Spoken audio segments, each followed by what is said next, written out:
David Pegler here. Look at the European market for April the 6th, 2010. Welcome to FX Bootcamp. Let me remind you the purpose of FX Bootcamp is education. This is not a lit service. I'm not going to make any trade recommendations during the course of a day. But what I will do is conduct some fundamental technical analysis. With a bit of luck, we can put together some good positive trade plans. Please bear in mind that trading heavily leveraged is always risky business, so I encourage you not to trade your hard-earned money until you have a good proven track record of success using a broker's demo. Alright guys, so a couple of things I want to look at today. Obviously there's a lot going on in the currency market, but I'd like to take a look at the euro yen and the Aussie dollar, and we'll call it. Okay, so here's the Aussie dollar. Okay, and obviously this daily trend line here, I'm sure the whole world is watching in great anticipation to see what we're going to do here. Well, here's something of some noteworthiness, so to speak. If I zoom you in here, and you'll notice that each time that we've hit this in the last couple of weeks, notice where the 5 EMA is relative to resistance. Now, why is that important? Because the 5 EMA is the first line of dynamic support. You can see how over the last, now it's moving, granted, but you can see how over the last couple of days how this 5 EMA has drifted up. It's the maroon line, by the way. And notice the price has come down, it extended nicely, came back, retested the fib, and that's 21. And now it's been closing candles above the 5, above the 5, above the 5, and it's just simply out of room. Alright, absolutely, completely out of room, with a wide open, beautifully open daily Bollinger Band, so fantastic implied volatility. Now, why is this significant? Zooming out again one notch, is that there's no real resistance above here until the 93.20 area. Okay, so basically there's 100 pips of airtime here for the Aussie. The Aussie's been showing fantastic relative strength through all this euro and pound downside, etc.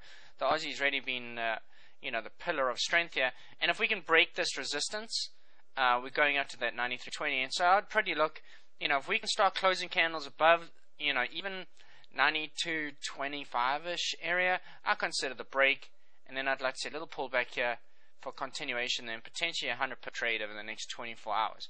Okay, said differently, this is resistance. If I take you to the 4 hour here momentarily, you'll notice that 5 on the daily is also the 4 hour at 21 EMA, and this 91.90 area, this is what I was telling campers yesterday, is that this is our proxy for bulls and bears here, right? If we break 91.90, then that sets up the short side. If we do not break 91.90, then we still remain bullish, because what that's going to do is keep the higher lows and higher highs going, right? Higher low, higher high, higher low, higher high. That by itself is an uptrend. We really want to be shorting into that? No. So, as long as we're living above 91.90, I'm still bullish here, and really this is the critical break point. Call it 92.20 to 92.25, and if we can get a nice sustained break there, little fib, and I'm looking for 100 pip continuation. I don't really see a whole lot of resistance for the Aussie dollar. Okay, so short and sweet, very, very simple stuff. Not exactly highfalutin there at all. Alright, right, now this is the euro yen. Okay, and obviously if I switch to the daily here very quickly, absolutely a daily change in bias, right? Making a series now of higher lows and higher highs. We haven't done that definitively in months. Okay, so I think that there's a pretty good shot that our little friend the carry trade is coming back to say hi, since US and Japanese LIBOR has also come in line favorably for it. So from a price action and a yield standpoint, this makes a lot of sense here, and ultimately what we'd like to see on a daily level is a little return back to 125, and then try to long this thing into the 130s. Alright, and the same sort of thing for Aussie yen, the CAD yen, the pound yen. Kiwi yen's marginally relatively weaker, but all the yens on the same boat whatsoever, same boat together. Now intraday, right, this is the 4 hour, okay, and it doesn't mean to, obviously, I'm sorry, check that. If we just go back to the daily here, and even the weekly, sorry, you'll notice that this zone here is obviously resistance, right? I mean, this is where we're running into. Look at all these wicks, look at all this price movement in and around this 127 to 128.50 area. I mean, it's definitely a zone of resistance, okay? And I would expect a move back down here based on that resistance, okay? However, it's weekly and daily resistance, so it's tough to navigate on an intraday type chart. You can get chopped up trying to fight the trend here. So you've got to be smart about it. Alright, and if I show you the hourly here, this is kind of what I'm using, this little hourly trap. Alright, so here are the swing highs. Okay, here are the swing lows.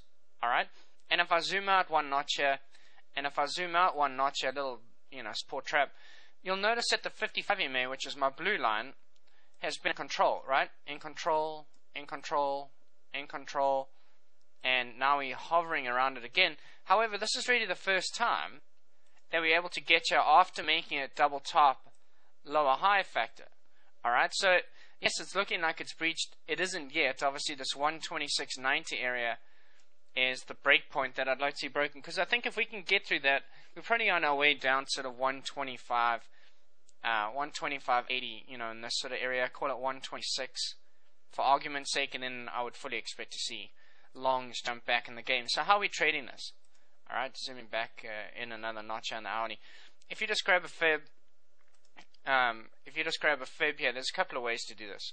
Alright, you can take a short around this 127.35 area. That's the much more speculative, aggressive opportunity.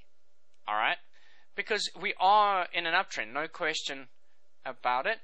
And a short through there with a fairly tight stop above sort of 127.60 gives you about 25 pips of risk, and it's not a train smash if that trade doesn't come off. Alright, the more conservative route here is to not do anything until we made a higher high, because if we make a higher high, that confirms further upside, and then you can do this and look to get long. Okay, alternatively, you wait for a break of 126.90, this little trendline trap, and a pullback of that gets you short. So it'll something like that. Okay, those are the conservative trades. The aggressive one is the one that I highlighted here, around 127.40 or so. Alright, and then target to the downside, like I mentioned, is around 125.85 to 126, and to the upside,